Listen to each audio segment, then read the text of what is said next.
Hello everyone, I am Niharika. Once again, welcome to my channel. Today I am going to explain 8th question of exercise 7.2 of Maths NCERT book. So let's get started.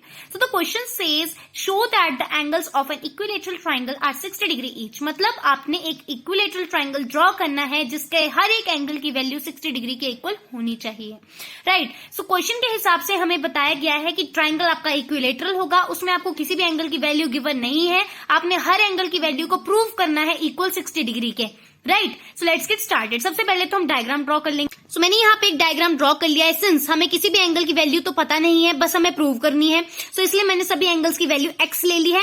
And हमें तो पता ही है कि equilateral triangle है and equilateral triangle की सारी sides equal होती हैं, राइट। अब इसलिए हम इस पे इक्विलेटरल ट्राइंगल प्रॉपर्टी मतलब एंगल सम प्रॉपर्टी लगा देंगे, राइट। एंगल सम प्रॉपर्टी का मतलब होता है सभी एंगल्स का सम।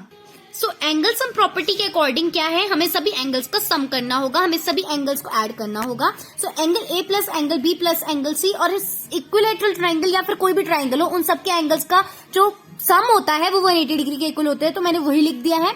अब इन तीनों की वैल्यू तो हमें गिवन नहीं थी, हमने एक्स ली थी, तो इन तीनों की वैल्यू हम एक्स लिख लेंगे। अब मैंने सभी की वैल्यू एक्स क्यों ली, डिफरेंट डिफरेंट वैल्यूज क्यों नहीं ली, क्योंकि मुझे पता है कि इक्विलेटरल ट्राइंगल की सभी साइड्स और सभी एंगल्स इक्वल होते हैं। So x plus x is equal to 180 degree. अब एक्स 3 टाइम लिखा है तो ये बन जाएगा 3x is equal to 180 degree. अब 3 जो x के साथ मल्टीप्लाई है LHS में, RHS में जाते ही हो जाएगा 180 के साथ डिवाइड। सो हम लिख लेंगे 3 1 3 360 180। सो x की वैल्यू आ गई है 60 डिग्री। यही तो हमें प्रूव करना था। अब आप देख सकते हो कि यहाँ हमारे इक्विलेटरल ट्राइंगल में जहां जहां x है मतलब तीनों एंगल्स की वैल्यू 60 डिग्री के इक्वल हो चुकी है, जिसे हमें प्रूव करना था। सो सॉल्यूशन तो हमारा प्रूव हो चुका है, तो अब हम लिख देंगे हेंस प्रूव्ड।